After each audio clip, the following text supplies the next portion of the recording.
I'm Martin 13. Welcome to the show, World Tiger. Building Dragon. Today we are continuing with some of World Anvil's summer camp prompts. Summer camp is a program set up by the World Anvil team to promote the community as well as world building in general. There'll be a total of 33 prompts all throughout the month of July, so if you're looking to win some prizes for your submissions, go check it out. World Anvil is a free in-browser tool that literally has everything that a world builder may ever need. They also have some really incredible subscription options. Totally affordable, totally worth it if you're interested. But in any case, let's get on to the prompt.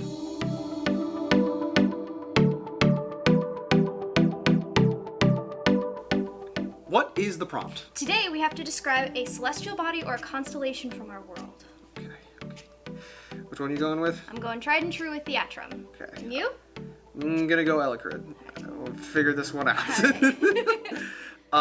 We have set ourselves up with a couple of parameters for this entire process. Each of us have 30 minutes to answer the prompt. Each of our submissions have to be at minimum 300 words. After the 300 words and the 30 minutes have passed, we will come back together and share what we came up with. Some of our best ideas have come from collaboration. Absolutely.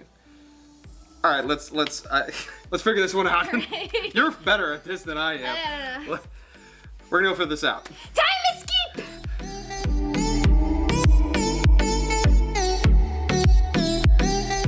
So, we are back 30 minutes later. What are your feelings about this one? I already kind of had a basic idea of how the night sky and constellation, and I think they use the term celestial bodies, works in my world. So I kind of had a good starting point. I knew you would. I knew you would. And I'm really excited to hear about yours. I struggled. I'm not gonna lie, I struggled with this one. And I struggled with this one because I guess I haven't really thought about constellations. I guess, so I could have gone into like Nora or something like that, where there's the whole allusion to the constellation of the Zodiac Kings and so on and so forth. But that's not really anything interesting to talk about necessarily. That's just like, yeah, they named themselves after the constellations. Whip-de-doo. Like, I wasn't really sold on that one. And especially in Ellecrid, where there are more, I guess, extraplanar like things available, but I hadn't really explored that. So I struggled a little bit, but I think I found a fun compromise, and I found something interesting to talk about. Good. In the meantime. Well, do you want to start?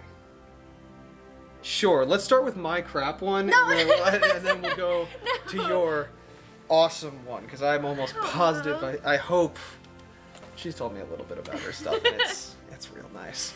Well, I hope I don't disappoint you. So what I talked about was this thing called the Charter Tower. Now, in Ellecrid, I have kind of made allusions to where the current time period is the Fifth Age. The Fifth Era. And so thousands of years ago, during something that is the Third Era, the Third Era was also referred to as Charter Magic, the Age of Charter Magic.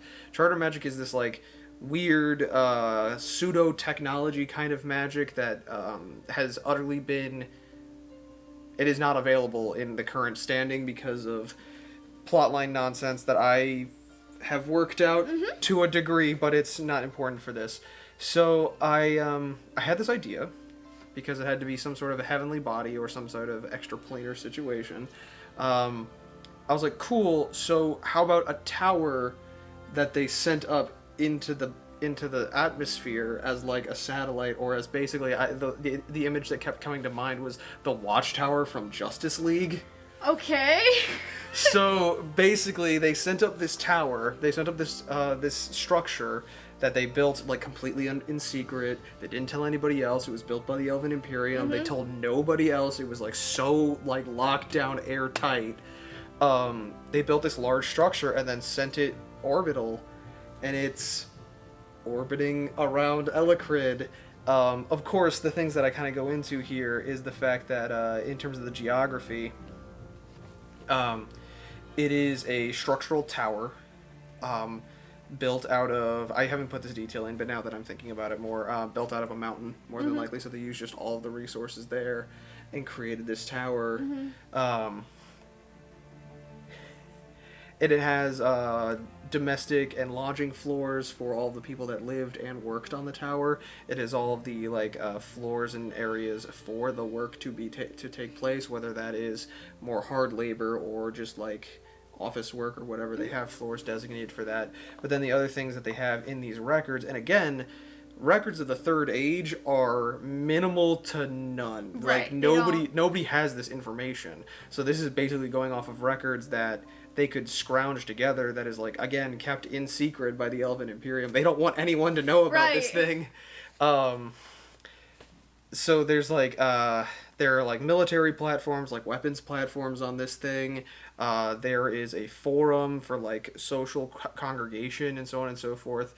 And then the other thing that there's also an observatory. The other thing that I had in terms of an idea that really pushed the bounds of the tower and what most people understood the technology to have been in at the age of charter magic is that they actually had like conservatories and greenhouses where they were growing and raising plants, flora and fauna on this thing, where the idea that they could push the bounds of that and like grow plants in outer space essentially. I go into a little bit here because the age of charter magic is over. People don't have this technology anymore.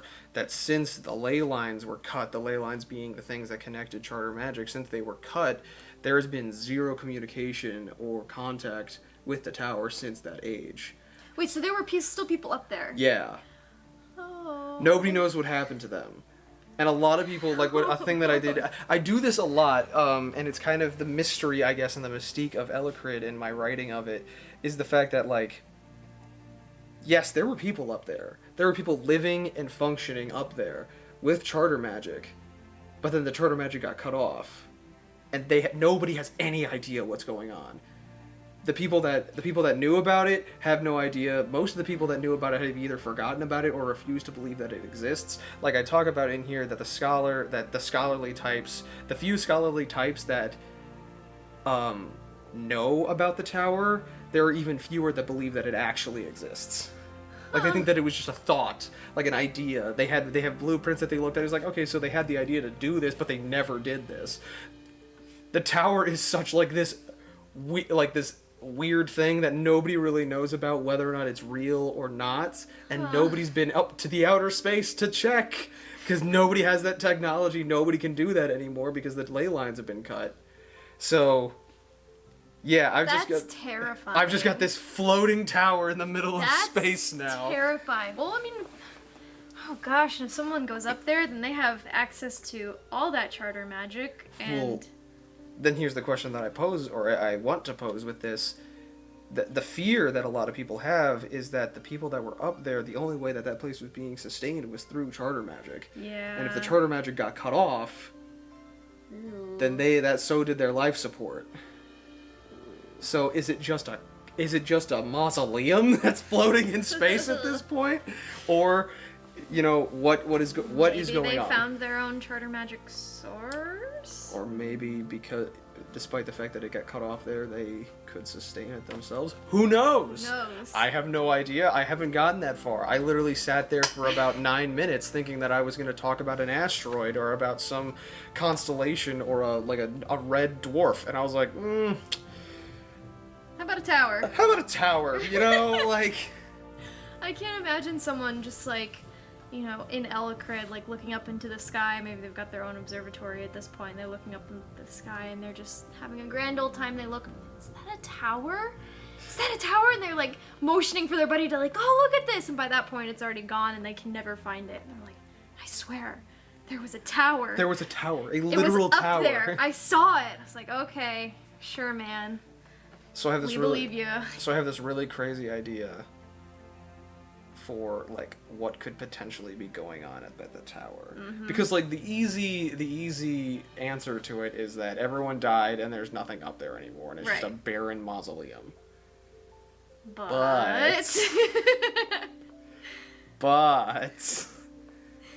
what if there was something still going on at the tower? And the longest, the most ridiculous, Hail Mary throw idea that I have for this is, what if they never lost their charter magic. And they've just They've been been up there. Kept going. Kept doing, and they're just like observing the world like descend into squalor, and they're just like, okay, whatever. I mean, and maybe they don't have the resources to even like get back to Ellecrid. Like they don't have, they don't have the ability to come back, so they just have to sit up there and watch. Like, because I was thinking about that too, because if they were growing their own like flora and fauna, then could they sustain their own population? Probably not to the degree that they had, but they could for sure sustain some sort of a population. Right. But then in terms of building, they would have to use their own resources, and like wood is not abundant in that area. In a stone tower made out of a mountain. Right. Like, so how would they do that? And my thought process was literally just like, if there were elves up there and they're like, all right, so things are going down, down there. We can't get down there because we don't have a ship to get down there. So I guess we're going to plant these trees. And then eventually they'll be big enough for us to cut them down and make ships. So they're literally... Maybe our grandchildren can go back home. Like, holy cow. Yeah. And not even, because that's the third era. And that was thousands of years ago. I like that a lot. Yeah, so that was what I came up with. That is really cool. In comparison to a constellation or a heavenly body, it's essentially a heavenly body. It's a heavenly body. It's up in space. You know. But it's... I don't know. I literally, I was thinking, maybe I could do, a shattered moon, but, cool. Now everyone's asking the question, why is it shattered? Yeah, that would be an interesting story thread, but, But then it's just there. It's just kind of there. It's not a feature that... I always want the features that I come up with to be an active part in the setting, not just a passive, just feature. Right. That's... Yeah, I'm not saying that every mountain and every tree has to have a story behind it, but I would prefer that, certain things that I am dedicating a lot of time and thinking to, that it could potentially go somewhere. Right. There's a plot thread here in some way, shape, or form. So that's kind of where this tower came from. Also, I have a really awesome and spooky campaign idea now. Mini campaign. It doesn't have to be huge, but, Journey to the Charter Tower. It would just be, exciting. Could do another horror version where it's welcome to the third age. You're the third era. Welcome to your, first flight training for the Charter Tower. We're just gonna go up and do a quick flight check. They go up there, charter magic get cut. How do you survive? How do you... Oh, and watching people descend. Ooh. Good. She's really that would be... No. No, thank you. Isolated the in factionalism space. that would break out. Oh gosh. Would they even if they could survive, would they make it? Because someone's gonna go crazy. Oh yeah. There are plenty of people that are just that. There were all the families necessarily that were all the main members of the family that were going on, right. A part of the working force or whatever, were got their psych screening and everything, but that didn't include everyone they brought on. You're not gonna psych screen the 4-year-old. It's a 4-year-old. That's really cool and mystical, but it could also be horrifying. I like that. I like that a lot.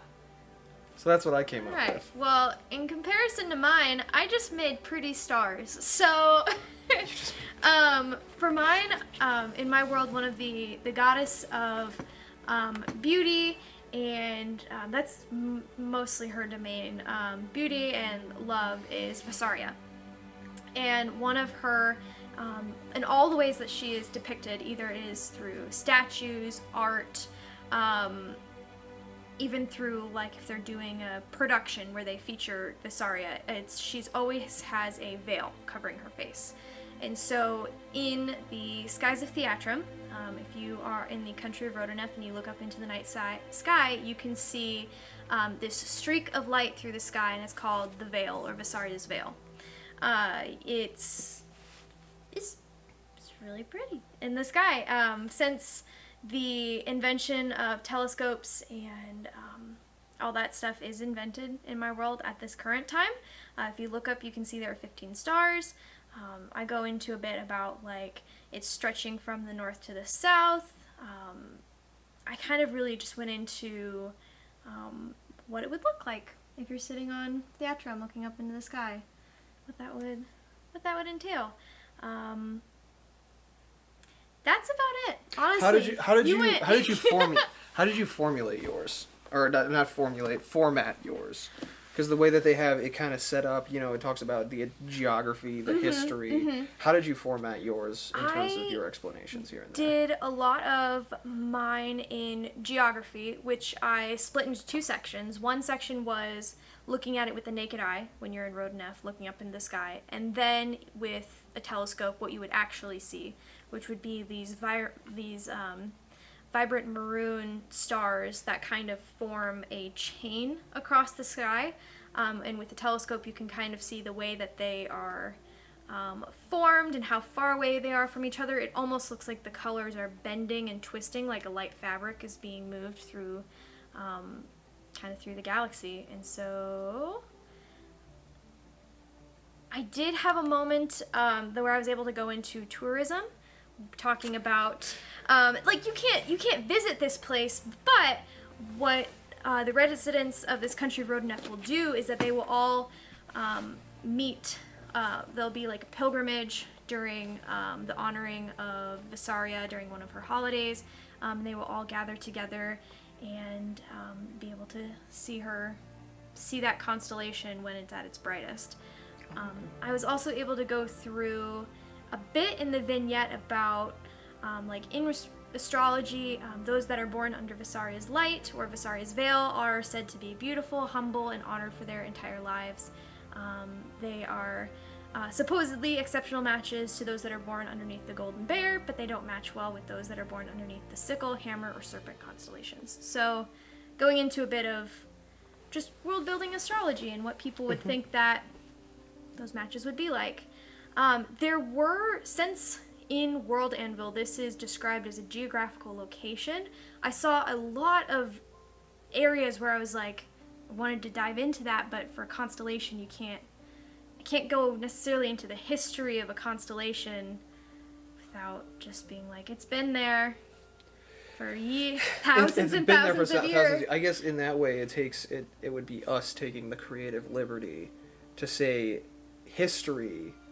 the history of this thing is the myth surrounding it, and like I could have done that. That's my only justification there. Like I'm able to with this tower talk about the history about like who commissioned it, who built it. But definitely that's another thing with that kind of like threw me off with the heavenly body, you know, and I do feel I got tripped up a little bit looking at the other sub prompts necessarily. Right. Because the history of a heavenly body. Bro, you want me to talk about the moon? Been there, it's been there. Like, I did like they had a couple of different sections for locations in general. So they've got flora and fauna, natural resources. They've got owning the people that rule that area or that. So I was able to go into that where it's like this is Vasarya's realm, and this is that she would be considered the owner of the veil. But you can also. Is the veil acting kind of like a bridge or a perceived center point of her dominion? Yeah. That's kind of cool. Yeah. I like that. So that's kind of where she's directly connected with these 15 stars. Okay. They also have owning organizations, so like the organization that would own that area. It's a star system, you can't really own it, but it's good for future reference. I mean, according to Google, I can own a star system. We'll get into that.